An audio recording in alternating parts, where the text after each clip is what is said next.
এরে মুসলমান ঈমানওয়ালা ভাই, আল্লাহ তাআলা আজরাইলকে বলেন, ও আজরাইল যাও আমার নবীর কাছে জিজ্ঞাসা করো আমার নবীর জান কবজটা কখন করব।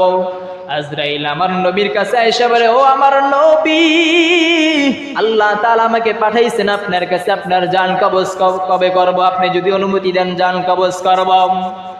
হযরত মুহাম্মদ সাল্লাল্লাহু আলাইহি ওয়াসাল্লাম আজরাইলকে বলেন, ও আজরাইল ভাই, তুমি আমার জান কবজ করবে, সেই মালিক তোমাকে পাঠিয়েছেন। আল্লাহ বলছেন, আমি যদি অনুমতি দেই জান কবজ করবা, আমি যদি অনুমতি না দেই তুমি আমি নবীর জান কবজ করবা না। নবী সাল্লাল্লাহু আলাইহি ওয়াসাল্লাম আজরাইলকে বলেন, আজরাইল ভাই জিবরাইল কোথায়?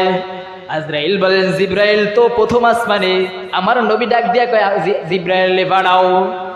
আমার নবী জিবরাইলকে যখন পাঠাইতে বললেন, আজরাইল জিবরাইল আলাইহিস সালাতু ওয়াস সালামের কাছে গিয়ে বলেন, ও জিবরাইল ভাই, ও জিবরাইল ভাই, আপনাকে আমার নবী ডাক দিয়েছেন।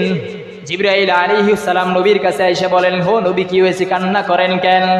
আমার নবী ডাক দিয়ে বলে, জিবরাইল আজরাইল আসলে আমার জান কবজ করার জন্য। জিবরাইল ডাক দিয়া কয়, ও আমার নবী, আমার আল্লাহ আমাকে তো এর আগে ওহী দিয়েছেন আপনাকে মৃত্যু দান করবেন। জিবরাইলকে আমার নবী ডাক দিয়া বলেন, ও জিবরাইল, আমার উম্মতের কি হবে সেটা আমার মালিকের কাছে জিজ্ঞাসা করম। রে মুসলমান ঈমানওয়ালা ভাই, আল্লাহর নবী জান কবজের সময় আমার নবীর উম্মতের কথা বলতে পারে নাই, কিন্তু আজকে নবীর উম্মত হইলাম। নবীর উম্মত হওয়া সত্ত্বেও সেই নবীকে ভুলে গেলাম।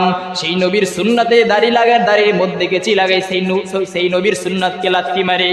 কিন্তু যেই নবী জান কবজ করার সময় উম্মতকে বলতে পারে নাই, আজকে ওই নবীর সুন্নাতকে আঁকড়ে ধরতে পারি না।